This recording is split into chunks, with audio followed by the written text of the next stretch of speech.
Somewhere in the hill country of central Virginia, there is a farmstead that no longer appears on any county map. The land is still there. You can walk it if you know where to look. But the records that once described it were quietly removed from the courthouse ledgers sometime around 1871. And no one has ever offered an explanation as to why. What the old-timers in that part of the state will tell you, if you catch them in the right mood, is that the trouble began the summer they drained the well. It had stood for nearly 200 years. Stone-lined, hand-dug, sunk 30 feet into the red Virginia earth. Generations of families had drawn water from it without incident. And when the last owners decided the supply had finally run dry, they hired 4 men to pump it out and seal the opening for good, and the men arrived on a Monday morning. By Tuesday evening, 2 of them had refused to return. By Wednesday, the other 2 had left the county entirely, and when a 5th man was finally persuaded to go down and examine what they had found, he came back up in less than 10 minutes, climbed into his wagon, and drove away without collecting his pay. No one ever recorded what was at the bottom of that well. What was recorded, in a private letter later discovered among the estate papers of a Lynchburg attorney, was that the room below had not been dug by the water. It had been built. Before we continue with the story of the Vawses farm and what lay beneath it, if you're new here, welcome to Liturgy of Fear. Subscribe now and ring that notification bell so you never miss a story. And while you're at it, drop a comment below and tell us what state or city you're listening from. We'd love to know where our listeners are finding us tonight, because the story of what was built at the bottom of that well, and who built it, and why it had to be sealed away and forgotten, that is a story that stretches back further than the farm itself. It begins with a war that most people have stopped talking about, and it ends with a secret that 3 families spent the better part of 30 years trying to bury. To understand what was found beneath the Vawses property, you have to understand music, what that part of Virginia was in the years before the Civil War, and what it became in the years after. The hill country west of Lynchburg, in the counties that fold up against the Blue Ridge, was not plantation country in the way that the Tidewater was plantation country. The farms were smaller there, the terrain too broken and rocky for the kind of large-scale tobacco cultivation that had made dynasties out of families along the James River. What the hill farmers had instead was self-sufficiency and insularity, a stubborn independence that made them suspicious of outsiders and intensely protective of whatever they'd managed to carve out of the land. The Vawses family had been on their particular piece of ground since the 1680s. Welsh by origin, they had come over with a small group of other settlers during the early colonial period and had slowly worked their way inland, away from the coast, away from the larger towns, until they found a hollow between 2 ridges that suited them. They built a stone house there, dug a well, cleared a few acres of timber, and settled in for the long haul. By the time of the Revolution, they were 3 generations deep. By the 1840s, they were 5. Nathaniel Vawses was the head of the household in the years that interest us. A man in his mid-50s by the late 1850s, thick through the shoulders, quieter than his neighbors remembered his father being. He had 2 sons, Emmett and Calhoun, both grown by then and working the farm alongside him. He had a wife, Dorothea, who had grown up a Pendleton from over in Amherst County, and whose family brought with them a particular set of beliefs about how certain things ought to be handled. He had a daughter, Louisa, when in 1858, and who kept a journal that would later become the primary source for everything we know about what happened on that farm in the years that followed. The Vawses were not wealthy, but they were not poor. They owned 3 enslaved people, a man named George, a woman named Hattie, and Hattie's son, a boy of about 12 called Wren, and the legal and moral machinery that kept those 3 people in bondage was something that Nathaniel Vawses had inherited along with the farm and the well and the stone house and everything else. He had not chosen it precisely. He had not refused it, either. What mattered for the purposes of what came later was the geography of the farm itself. The hollow was narrow. The ridges on either side were steep enough to make travel difficult, and the single dirt road that connected the property to the county road was bad enough in summer and nearly impassable in winter. The nearest neighbor, a man named Crockett Farley, who ran a small grist mill on the creek about 2 miles south, was close enough to be called upon in an emergency, but far enough away to be effectively invisible on a daily basis. The Vawses were, in a very real sense, their own world. The well sat in the center of the yard, between the house and the barn. It was old enough that no one then living could remember its construction, though family tradition held that it had been sunk by the original Welsh settlers, Nathaniel's great-grandfather's people, sometime around 1690. It was lined with dry, fitted fieldstone all the way down, and it produced clean, cold-water music year-round. In the summer, you could lean over the opening and feel the cool air rising from below. And in the winter, the stone lip was often the only thing in the yard, not white with frost. Louisa Vawses wrote about the well several times in her journal before the trouble started. Not in any way that suggested she found it remarkable, but in the offhand way you mention something that has always been there, a landmark, a given, the fixed point around which the rest of the property orbited. She mentioned drawing water from it in the early mornings. She mentioned her brother Emmett once dropping a bucket into it and having to fish it out with a loop of wire. She mentioned how, on very still nights in the summer, you could sometimes hear a sound coming up from it, a low, irregular sound that she described as being like breathing, but which she immediately attributed to the wind finding its way through the rock somewhere far below. She was 17. The sound, she noted, made her uneasy. But uneasy was not unusual on the Vawses farm in the summer of 1858. The summer of 1858 was the summer everything changed. And it changed because of something that happened 20 miles away and had nothing directly to do with the Vawses at all.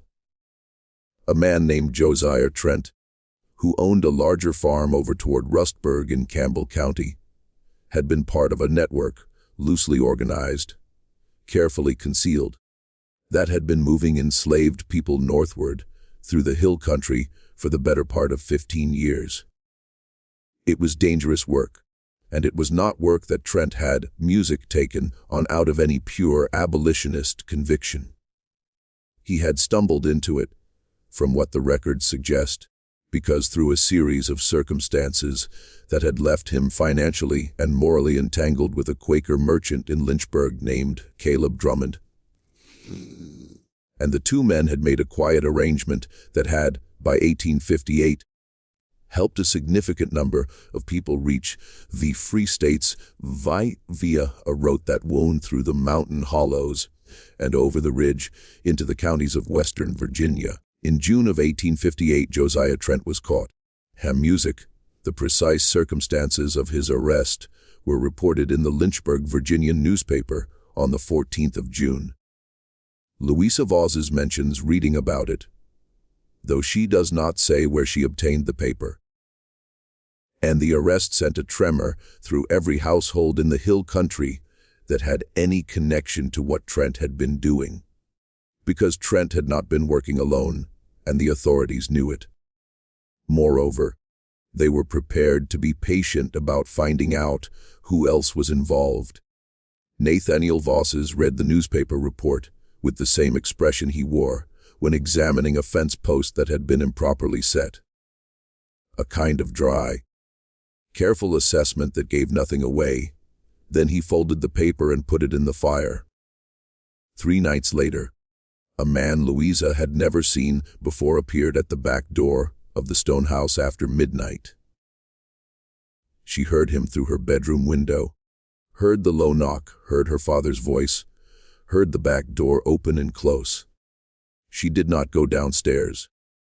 She wrote in her journal the next morning that she had counted at least 2 voices besides her father's, and that she had heard at one point the sound of the barn door opening, and then a long time later closing again. Of course, she did not know yet what she was hearing, but she remembered it. Remembered it with the kind of careful precision that suggests she already understood, even at 17, that what was happening on her father's farm was not something that could be safely spoken about. What Nathaniel Vawter had become involved in, when or how deeply or through what connection, was something that Louisa would spend years trying to reconstruct.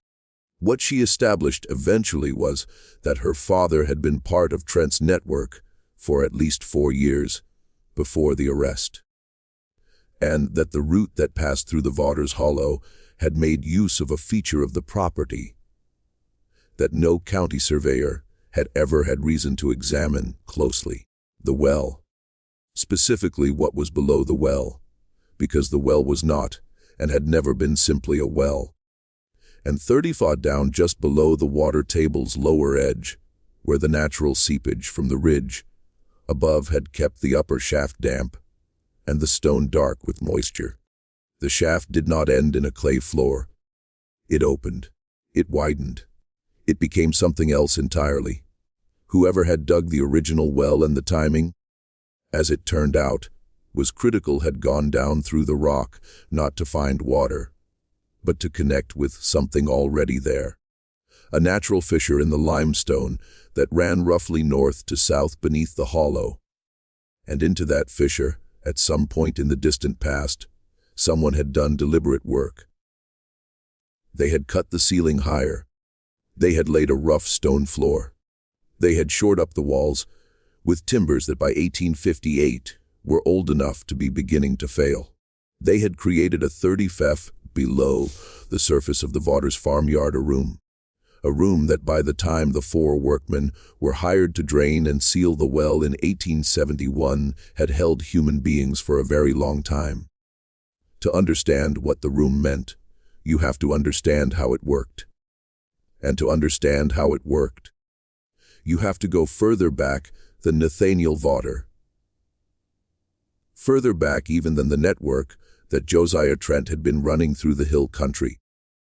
The limestone country of central Virginia is riddled with caves and natural passages.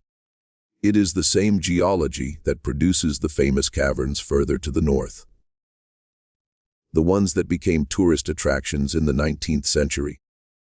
But the commercially celebrated caverns were only the visible portion of a far more extensive underground landscape, one that the indigenous people of the region had known about for centuries before the first European settlers arrived, and one that the settlers themselves had stumbled upon in pieces as they dug foundations and wells and root cellars across the landscape. The Welsh settlers who came to the Vawters' Hollow in the 1680s were miners by tradition.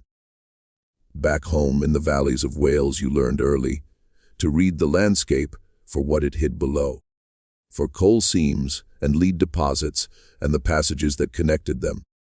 When the man who would become Nathaniel Vawter's great-great-grandfather sank his well into the red Virginia earth, he was not surprised to find that the rock opened below the waterline.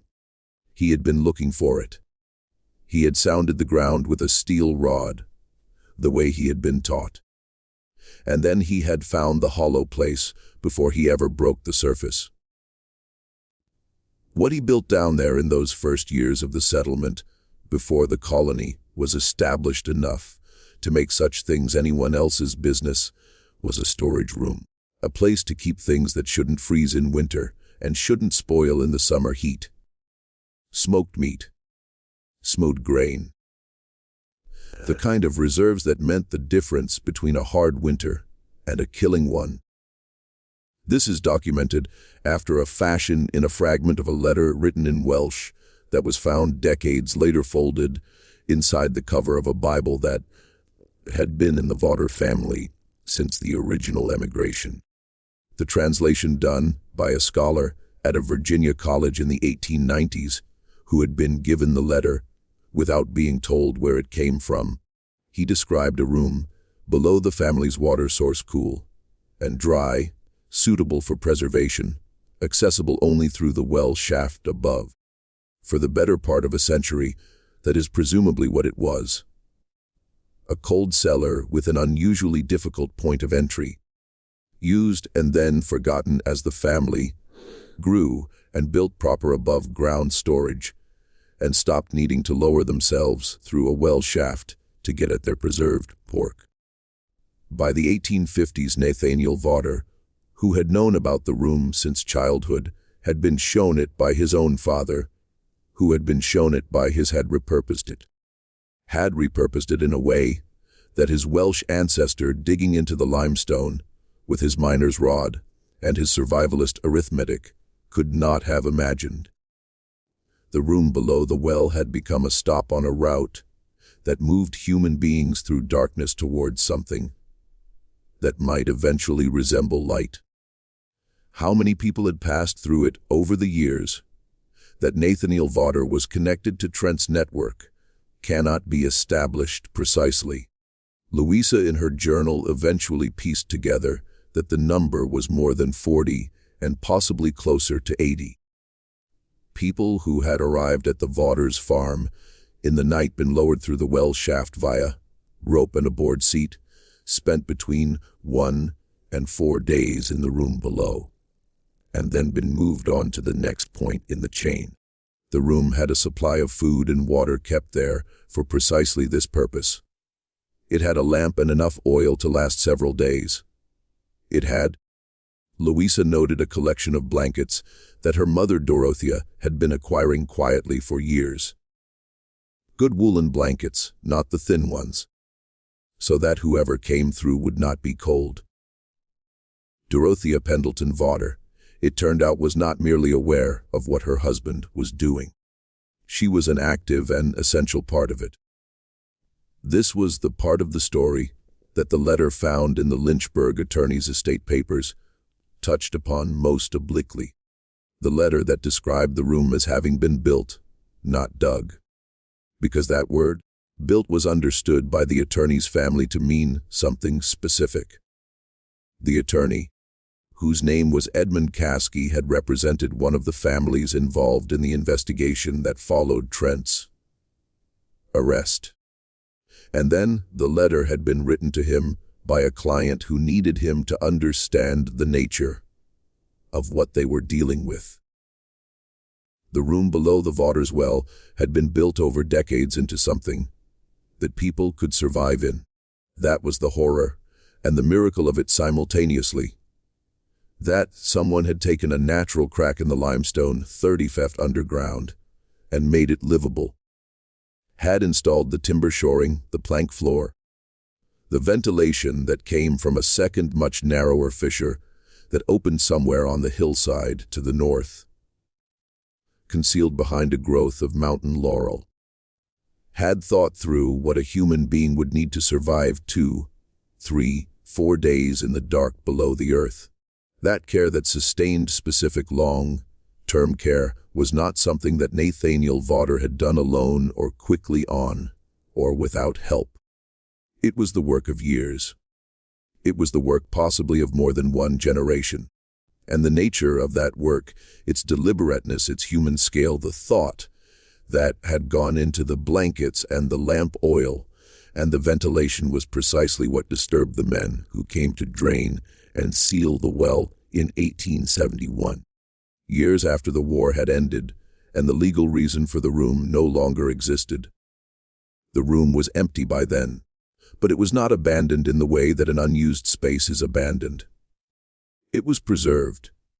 Every object in it was in its place. The lamp was trimmed and had oil in it. The blankets were folded. There was a tin cup on a ledge cut into the limestone, and inside the cup was a folded piece of paper, and on the paper was a list of names. And the list of names on the paper in the tin cup was what sent the fifth workman up out of the well without collecting his pay. He could read not well but enough, and what he saw on that list in a hollow 30 feet underground on a farm in central Virginia in 1871 was not what he had expected to find. He had expected maybe a root cellar, maybe an old cache of someone's hidden valuables. What he found instead was evidence of something that, in the years immediately following the Civil War and Reconstruction's beginning, carried a weight that was difficult, he mused, to calculate. He left.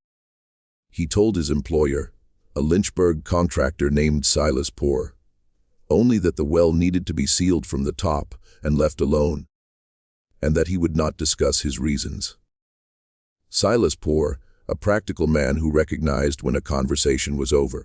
He sealed the well and billed the estate and said nothing further about it to anyone, at least not for several years. It was Poor who eventually wrote the letter that ended up in Edmund Caskey's estate papers. He wrote it, as best as can be determined, sometime around 1860, in response to a legal inquiry that Caskey was conducting on behalf of an unnamed party who had an interest in the Vawses property. In the letter, Poor described what his workmen had seen. He described the room, mused the blankets, the lamp, the ventilation shaft. He described the tin cup and the folded paper. He did not reproduce the names on the list, but he described the paper's appearance, old, folded many times, written in at least 2 different hands, the ink faded to a pale brown at the top and darker, more recent, toward the bottom, as if the list had been started decades earlier and added to over a long period of time. Edmund Caskey's response to this letter is not preserved. But what is preserved in the courthouse records of Campbell County, which were not subject to the same careful editing that apparently affected the records of the county, where the Vawses farm was located, is a deed transfer dated 1877, in which the Vawses farm changed hands for a price substantially below its market value, and the purchaser was a holding company whose principals included a name that appears in the records of the Virginia legislature in the 1870s. A man named Cornelius Dabney, who had been a member of the county court during the antebellum period and who had, according to contemporary accounts, been deeply invested in the investigation of the network that Josiah Trent had been operating. Dabney had not found what he was looking for in 1858. The investigation that followed Trent's arrest had been thorough, but it had not reached the Vawses farm. Nathaniel Vaught had been careful, and the hollow was remote, and the people who knew about the room below the well were either dead or silent. Trent himself, it appears, had never told anyone exactly where the route went after it left his property. This was almost certainly a deliberate design feature of the network. The people who ran these routes understood, by the mid-1850s, that the weakest point in any chain is the person who knows the whole of it. Trent knew his stretch. The person who received travelers from Trent knew their stretch. And the intermediate contacts, the ones who moved people from one station to the next, were often given only what they needed to complete their own leg of the journey, with no knowledge of what came before or after. A man arrested at one point could give up only what he knew, which was not the whole picture. Nathaniel Vaught, therefore, was not a name that appeared in the investigation of Trent's network. He was not interviewed. His farm was not searched. The investigators who spent the summer of 1858 combing the hill country may well have driven past the mouth of the Vawses hollow without stopping. Their attention directed to farms and mills and crossroads communities that had been named by someone, and the Vawses hollow had not been named by anyone who was talking. what Cornelius Dabney brought to the search. What he was still pursuing, apparently nearly 20 years after the fact, was not information from the investigation itself, but something more personal and more persistent. He had been a member of the county court during the antebellum period. He had been, from what can be inferred from the records that survive, the kind of man for whom the network that Trent had been running represented not merely a legal violation, but a personal affront, an affront to an entire system of order and hierarchy and property law that he had built his life around, and that the war had dismantled, and that he was spending his post-war years attempting to rebuild in whatever form remained available to him. He had made it his business, in the years after the war, to learn what the investigation of 1858 had failed to establish. He had talked to people. He had paid for information, and he had read documents that other people considered closed, and by 1877 he had arrived, through a chain of reasoning and inquiry that cannot now be fully reconstructed, at the Vawses music farm and the sealed well. What he expected to find there is not known. What he found in the years between 1877 and 1879, when he owned the land, is also not known. The farm was quiet. The well was sealed. The house was deteriorating. And then the fire. Fires in rural Virginia in 1879 were not inherently suspicious. Old wooden structures burned. Chimneys failed. Sparks from a lantern could take a barn in minutes. The fact that this particular fire destroyed a stone house, not a wooden one, but a structure built from field stone that had been standing since the 1680s, was somewhat more unusual. Stone houses do not burn the way wooden ones do. What would burns in a stone house is everything inside it: the floors, the ceiling, the furniture, the papers, the books, the accumulated physical record of nearly 2 centuries of a family's presence on the land. The fire destroyed whatever remained in the house, whatever Nathaniel Vaught had kept, whatever Dorothea had stored, whatever traces of what had happened in the years between 1854 and 1861 had survived the war and Nathaniel's music death, and the workmen and the sale. All of it was ash by the time the fire was done. The well survived. The room below the well survived. But the connection between the room and the records that might have explained it was severed. He purchased the property in 1877. He did not appear to have done anything with it immediately. The farm sat empty for 2 years, the house gradually deteriorating and the barn roof beginning to sag. And then, in 1879, a fire of uncertain origin destroyed the stone house down to its foundations. The well, being stone and 30 feet deep, survived. But by the time of the fire, the document that had been in the tin cup at the bottom of the well, the list of names written in 2 hands, faded at the top and dark at the bottom, was no longer music there. It had disappeared sometime between 1871 and 1879, and no one has ever been able to establish when it was taken or by whom.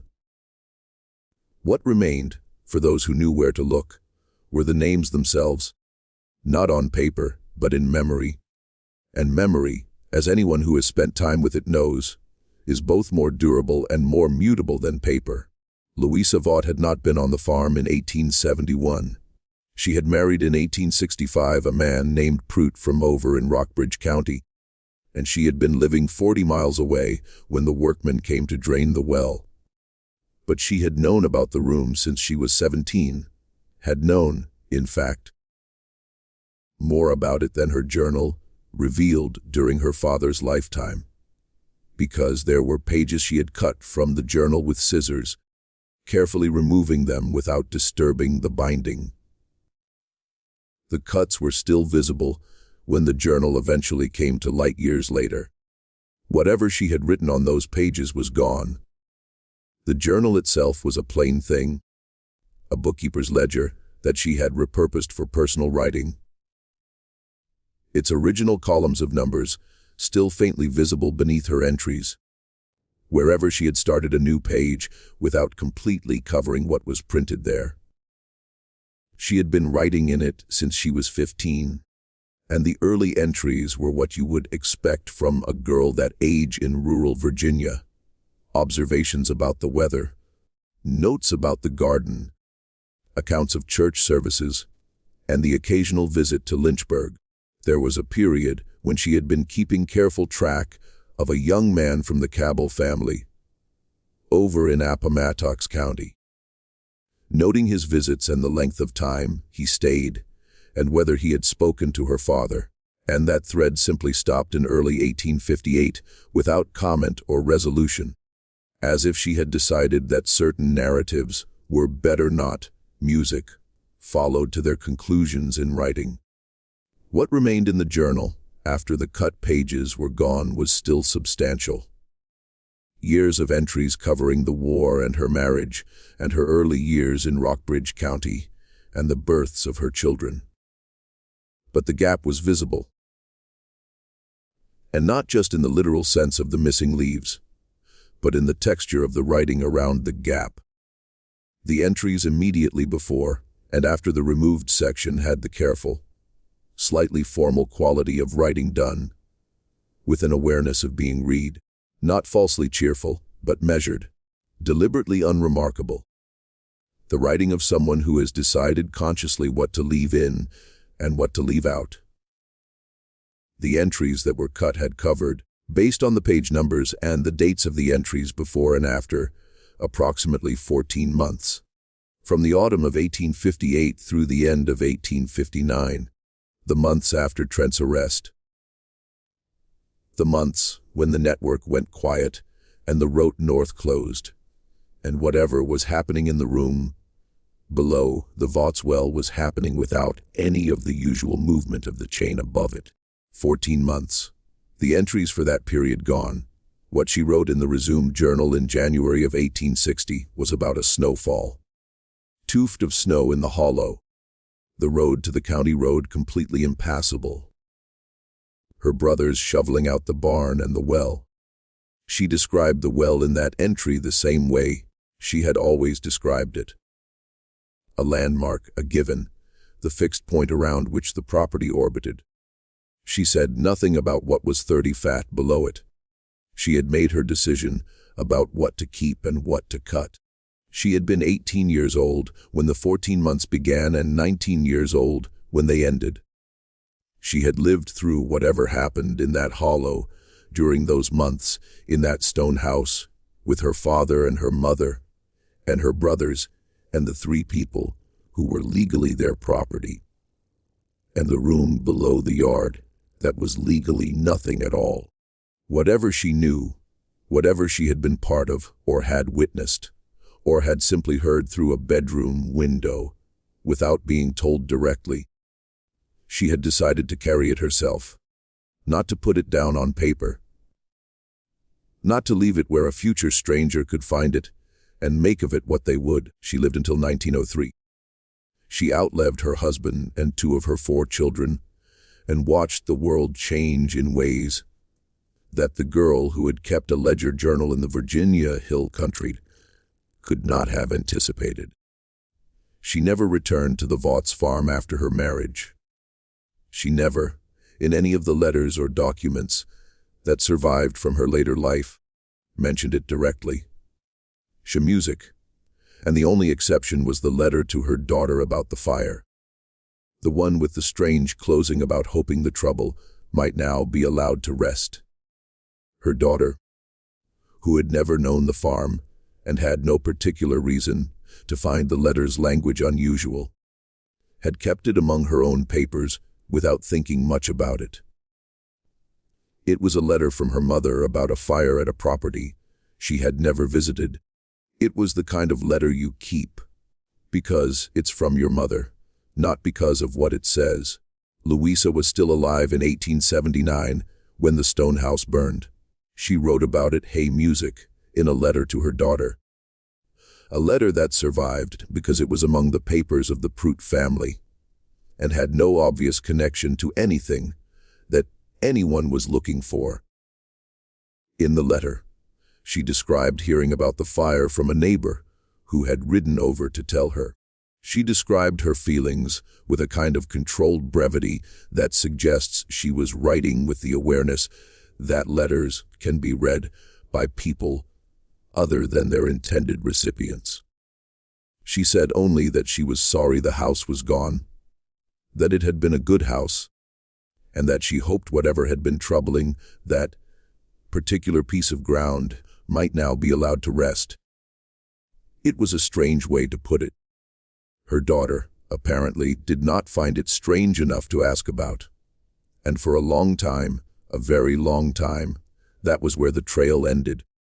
The trail might have ended there permanently, buried under a fire and a land transfer, and a carefully edited courthouse ledger, if not for a woman named Prudence Farley. And Prudence was the granddaughter of Crockett Farley, the man with the gristmill 2 miles south of the Vawses Hollow, the nearest neighbor, the man close enough to be called upon in an emergency. Crockett Farley had died in 1883, leaving behind a mill that his son ran with indifferent success for another decade before selling it, and a box of personal papers that sat in the attic of the family's house for 40 years before Prudence, cleaning out after her parents' deaths in 1921, opened it and found what was inside. The papers in the box were exactly what you would expect from a 19th-century mill operator in the Virginia Hill Country. Ledgers, correspondence about grain prices, a deed for a small parcel of land, several letters from relatives in Tennessee, and one thing you would not expect: a sealed envelope unaddressed in Crockett Farley's handwriting to no one, in particular, with the instruction written on the outside: "Do not open until I am gone." Another 20 years. Crockett Farley had been dead for 38 years when Prudence found the envelope. She opened it. Inside was a single sheet of paper covered on both sides in her grandfather's careful, cramped hand. It was dated July 1868, and it described, in the methodical way of a man who had spent his life keeping accounts, what Crockett Farley had known about the Vawses farm and the room beneath the well. He had known more than might be expected from a neighbor 2 miles away. He had known because he had been part of it. And here the letter paused. Not in the physical sense, but in the way a man's handwriting changes when he shifts from reporting facts to reporting feelings. Crockett Farley's penmanship, throughout most of the document, was the careful, even script of someone who had kept accounts for decades, who had learned early that legibility was a form of honesty, and that slanted. Hurried writing was the habit of people who didn't want to be held to what they'd written. But in the paragraph, where he described his own involvement, the letters got slightly larger, slightly less regular, as if the act of finally committing this to paper after 9 years of silence had unlocked something in the hand that the mind hadn't quite caught up to yet. He wrote that he had never considered himself a brave man. He had considered himself, above all else, a practical man. And the practical calculation he had made sometime in the early 1850s, when Nathaniel Vaught had come to him with the proposal. Or rather, when had not come to him with a proposal, had simply begun to talk about certain things, in certain ways over the course of several visits, feeling him out, reading his responses with the patience of a man who understood that a thing said too directly could not be unsaid, was that the risk of involvement was manageable and the risk of knowing and doing nothing was of a different kind.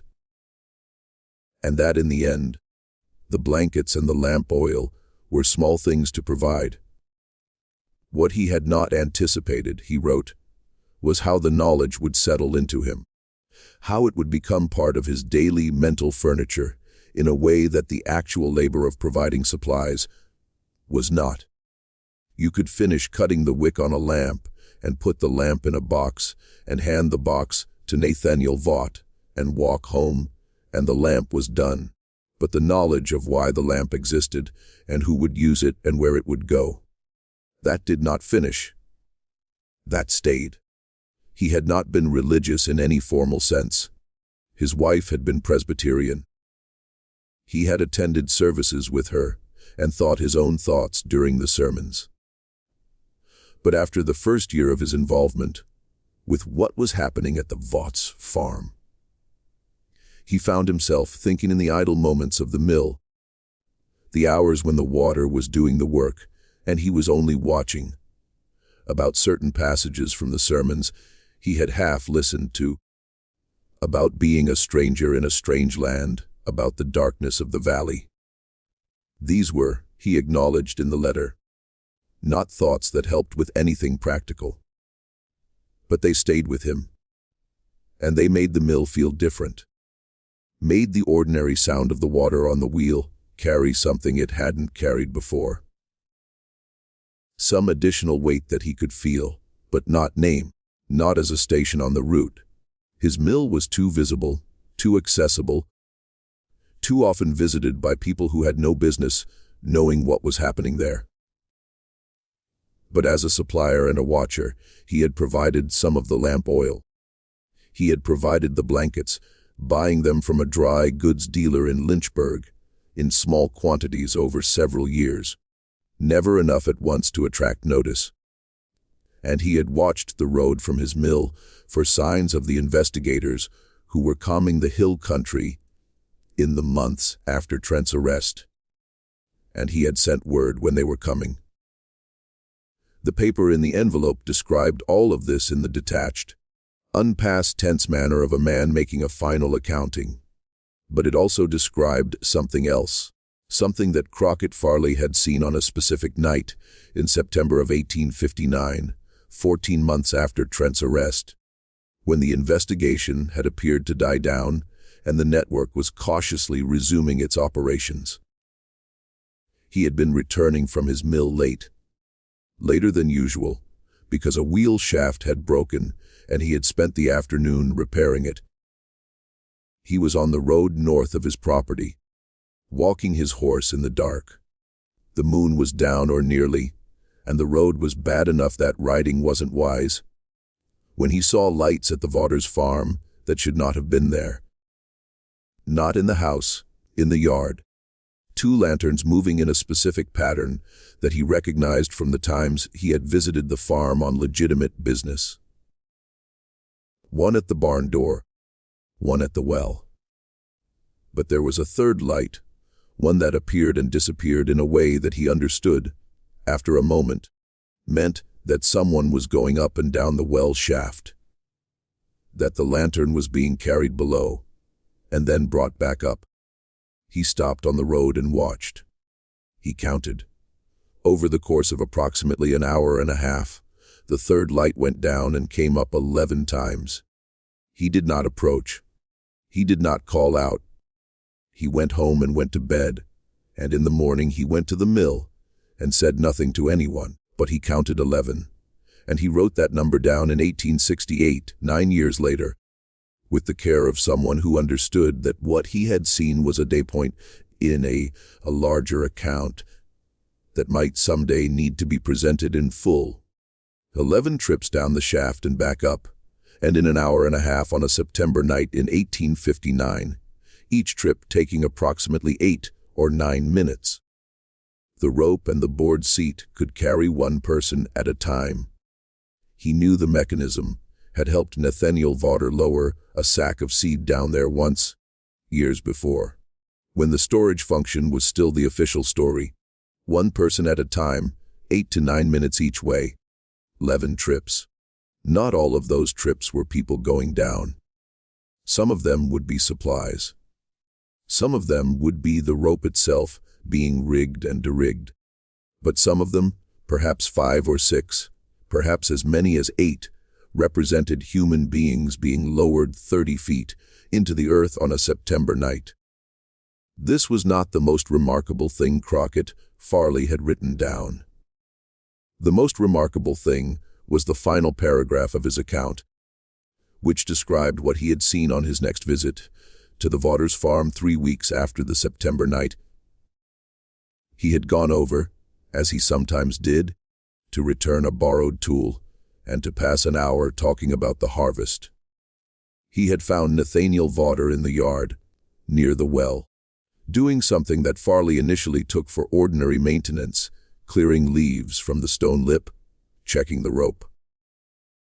But as he got closer, he saw that Nathaniel was not cleaning the well. He was examining it, running his hands along the stones of the upper shaft, leaning over the opening, listening. Farley greeted him. Nathaniel straightened and said hello, and said nothing was wrong. Said only that he had thought he heard something and was checking. Farley asked what kind of something. Nathaniel Vawses was quiet for a moment, and then he said, something like a voice, but probably just the wind. Farley did not say anything. He handed over the borrowed tool, stayed for 20 minutes, and left.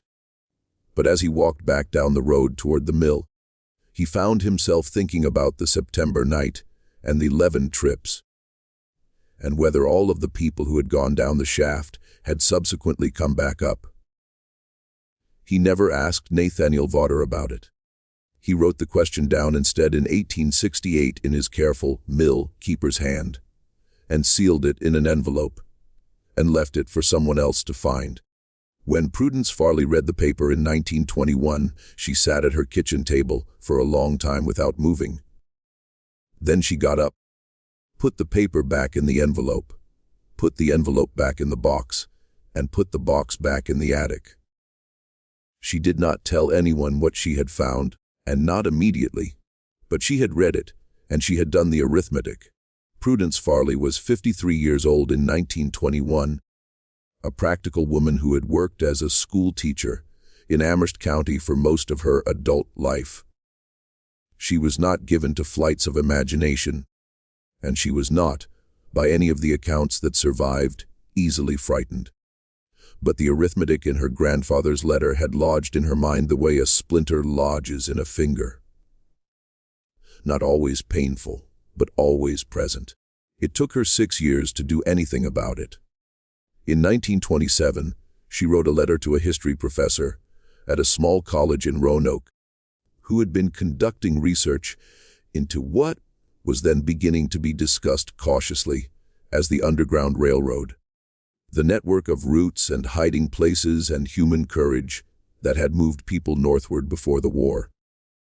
And the professor, a man named Elbert Hogue, had published several papers on the subject and was known to be collecting personal accounts and documents. Prudence wrote to him carefully. She described the letter from her grandfather in general terms, without specifying what it contained. She asked whether he was aware of any documented routes through the hill country of central Virginia, and whether the Vawses farm in the county she named appeared in any of his research. Hogue wrote back within a week. The letter he sent her was 3 pages long, and it began with a sentence that made Prudence put down her coffee and sit very still for a moment. He knew the Vawses farm, not from living memory, but from 2 other sources that he had been unable to reconcile until her letter arrived. The first source was a brief account unpublished in a Pennsylvania Quaker newsletter in 1864, written by a man who described himself only as having traveled through the mountain country of Virginia some years before the war.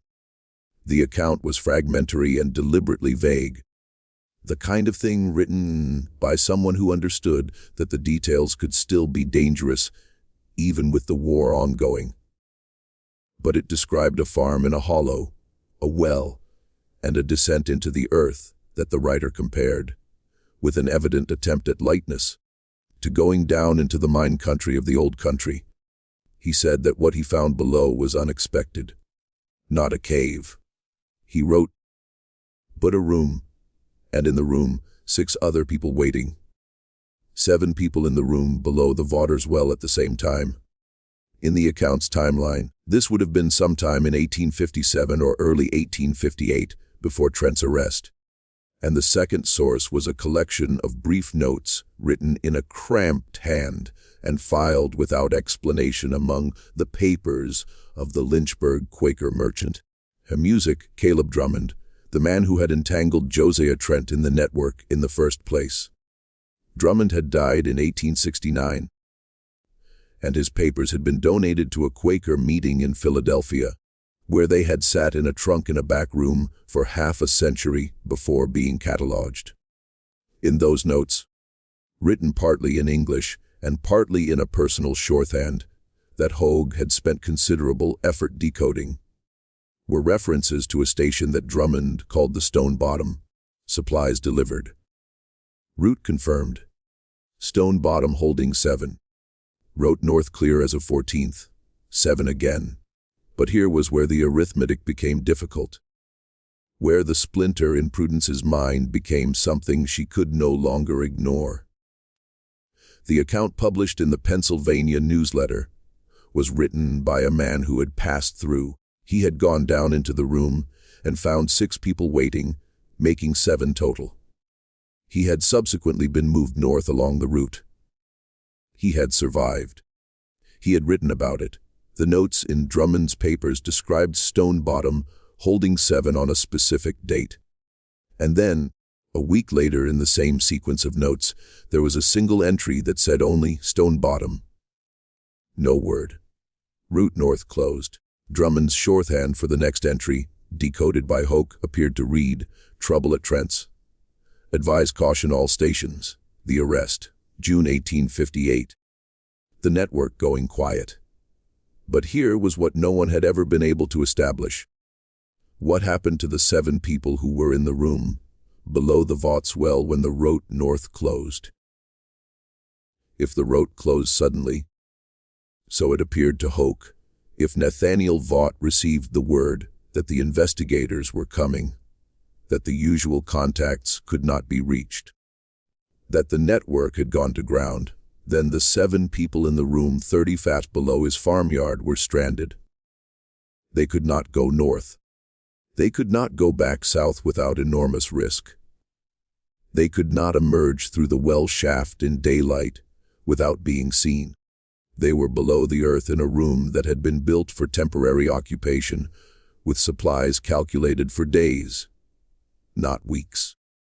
Hoke had found no record of what happened to them, and he had found no account of 7 people emerging from the Virginia hill country in the summer of 1858 and making it to the Free States. He had found no record of arrests either. No group of escaped enslaved people captured in the hill country in that period, which might have been expected to generate documentation. He had found nothing, which was its own kind of answer. When Prudence Farley read Hoke's letter, she went to the attic and took her grandfather's envelope back down. She read again the final paragraph, the description of Nathaniel Vaught at the well 3 weeks after the September 1859 night. The something like a voice. It's probably just the wind. The September 1859 night was 15 months after Trent's arrest, 15 months after the route north closed, 15 months of silence from whatever was in the room below. And yet, on a September night in 1859, someone had been at the well with a lantern, going up and down 11 times over the course of an hour and a half. What Crockett Farley had seen that night, what he had counted and recorded and sealed in an envelope and been unable to bring himself to investigate further, was not, Prudence now understood, people being lowered into the room. It was people being brought up. The question that followed from that understanding was not comfortable. If someone was being brought up from the room 30 feet below the Vaught's farmyard 15 months, after the route closed and no further word came, brought up in the dark of a September night, one at a time over the course of an hour and a half, then what condition were they in? And were they alive? Were they all alive? How many had survived 15 months in a room designed for days? And if some of them had not survived, if the room had become in those 15 months of sealed silence something other than a refuge.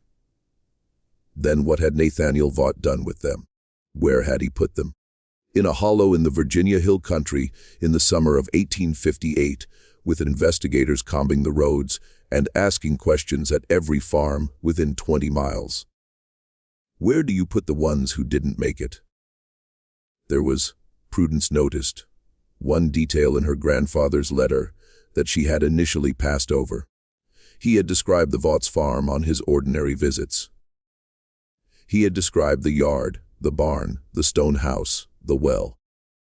And in one of those descriptions, written in the context of explaining the layout, so that the letter would make sense to whoever eventually read it, he had mentioned that the area to the north of the well, between the well and the ridge, had been replanted with grass sometime around 1860. He mentioned it the way you mentioned something that struck you as slightly odd at the time, and that you filed away without knowing quite what to do with it. The grass was thicker there, he wrote. Thicker and darker than the rest of the yard. Nathaniel had said he'd done some grading work, moving earth. Farley had nodded and thought no more of it, until he wrote the letter in 1868 and decided that it was worth including just in case.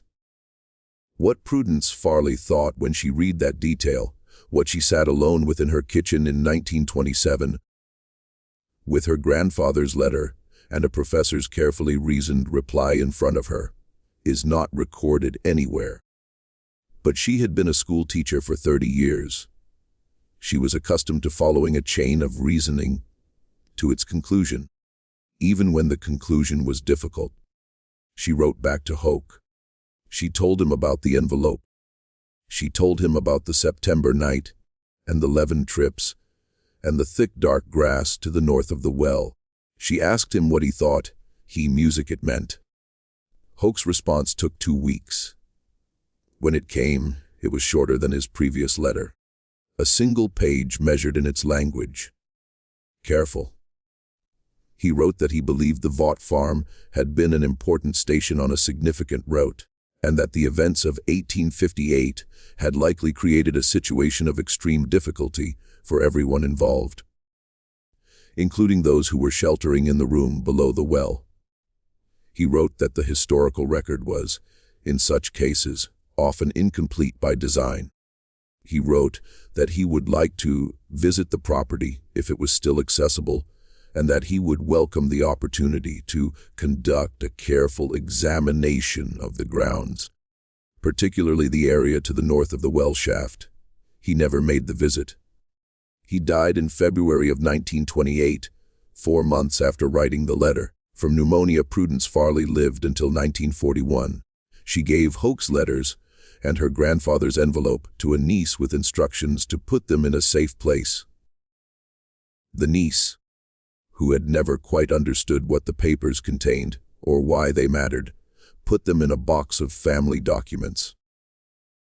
The box eventually found its way, after several decades and several moves, to an archive at a small historical society in the hill country of central Virginia, where it was cataloged without particular attention and filed away. The farm itself, the Vaught's farm, the property that Cornelius Dabney had purchased in 1877 and whose stone house had burned in 1879, is still there. The land changed hands several more times over the years. The barn eventually felled. The well was sealed, as Silas Poor had been paid to seal it with stone and mortar. The area to the north, where the grass had grown thicker and darker after 1860, is now overgrown with cedar and sumac, the way abandoned ground in Virginia tends to go. The limestone below the hollow has never been formally surveyed. The room that was built there, 30 feet below the surface, accessible only through the shaft above, has never been officially documented or examined. The sealed well still sits in the middle of what used to be the yard. And the list of names that was in the tin cup at the bottom, the list written in 2 hands, faded at the top and dark at the bottom, started decades before the war, and added to over years of use. That list is gone, removed before the fire. Taken by someone who understood what it meant, and what it could prove, and what it was better for certain purposes to make disappear. Whether it was Cornelius Dabney, who took it, or someone working for him, or someone working against him. Whether the names were destroyed or merely hidden, whether they still exist somewhere in a box or an envelope or folded inside the cover of a book, is not known. What is known is that those names were real, that the people they belonged to were real, that they made a descent into the earth of Virginia in the years before the war, and trusted a stone room and a rope and a Welsh farmer's family to keep them safe until the route north opened again. The route did not open in time for all of them, and the ground to the north of the well is very flat, and the grass, even now, grows a little thicker there than it does anywhere else in the hollow. There is a particular kind of silence that exists around stories like this one. Not the silence of things that were never known, but the silence of things that were known by too many people to be entirely forgotten, and by too few people to become part of the official record. The Vawses farm's history, its concealed infrastructure, its role in the network, and the events of the summer and fall of 1858, the September night that Crockett Farley watched from the road, was never secret in the absolute sense. Too many people had touched it.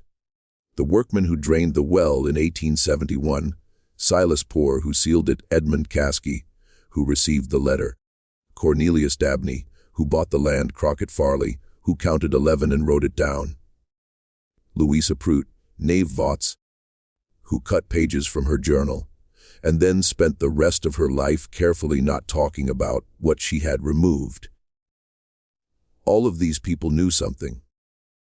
None of them knew everything, and none of them were in a position, given the political climate of Reconstruction Virginia, given the ongoing danger of being connected to what Trent's network had been doing, or given the very specific legal jeopardy that attaches to certain kinds of knowledge, to say what they knew out loud in a form that would survive. The erasure was not the work of one person or one decision.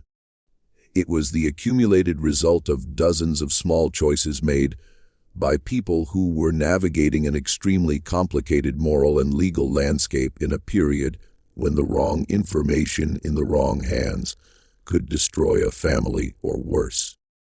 Nathaniel Vaught did not empty the courthouse ledgers. He did not burn his own house. He simply went on living on a farm in the Virginia hill country with a sealed well in the yard and a patch of ground to the north where the grass grew thick. He died in 1873, 2 years after the well was drained and sealed, and the cause of death recorded in the family Bible, Louisa kept the record, was listed as a winter fever. He was 68 years old. What he had done over the years that mattered was built something, not just the room. The room was older than him. Was his inheritance from the Welsh ancestor, who had first recognized what the limestone below offered. What he built was the system around it. The contacts, the timing, the supply chain of blankets and lamp oil and preserved food. The careful watching of the county road, the management of a secret that grew larger and more dangerous with every year it was maintained. And what happened in the summer of 1858, when the road closed and the people below the well were stranded? Whatever he decided in those weeks and months, whatever choices he made, whatever the thick grass to the north of the well eventually came to cover, those decisions were made by a man operating in the dark in every sense, with no good options, no outside authority to appeal to, and no way to ask for help without destroying everything he had built and everyone who depended on it. We do not know what he decided. We can only see the outcome, the sealed well, the altered ground, the missing pages, the paper removed from the tin cup before the fire. What we can say, What the evidence, partial and fragmentary as it is, allows us to say is that the room below the Vawses well was built in service of a purpose that was, whatever else it was, an act of sustained and music deliberate human care. Someone thought about what a person would need to survive in the dark. Someone counted the days and calculated the oil, and folded the blankets, and cut the ventilation shaft through the limestone to the hillside above. Someone kept a list of names. The names are gone, but the room is still there, below the sealed well, in the hollow between the ridges. The timbers that shore the walls are older now, and the plank floor has probably collapsed, and the limestone has been working at the mortar for a century and a half. But the natural fissure that the Welsh miner found when he sounded the ground in 1690 does not care about time. It is still there, cool and dark, running north to south beneath the Virginia earth. And on the wall of that room, Louise's journal mentions this, in what appears to be a transcription of something her father told her. Noted in one of the entries that was not cut out, on the wall of that room, scratched into the limestone by the people who waited there are marks. Not words, as far as Louise's account suggests. Marks, lines, the kind you make to count the days. She does not say how many lines there are. She does not say whether anyone ever finished counting them. That is where the record ends, in a room 30 feet underground, in the dark of the Virginia hill country, with a lamp that has oil enough for several more days and blankets folded on a plank floor and marks on the limestone wall that no one has counted in a very long time. This mystery shows us something about the limits of what official records can hold and what they choose to discard, about the gap between what happened and what was allowed to be remembered. The Vawses farm story did not disappear because it was unimportant. It disappeared because it was important in ways that made powerful people very uncomfortable in a period when comfort and power, music, were closely aligned. What do you think happened in that room in the summer of 1858? Do you believe all of the names on that list eventually made it north? Or does the thick grass and the silence tell a different story? Leave your comment below. We read every one of them. And if this story stayed with you, if you found yourself holding your breath somewhere in those last few sections, share it with someone who loves history and doesn't mind losing a little sleep over it. Subscribe to Liturgy of Fear, hit that notification bell, and join us for the next story, because there are more rooms below the surface of American history than any official record will ever admit, and we intend to find them. We'll see you in the next video.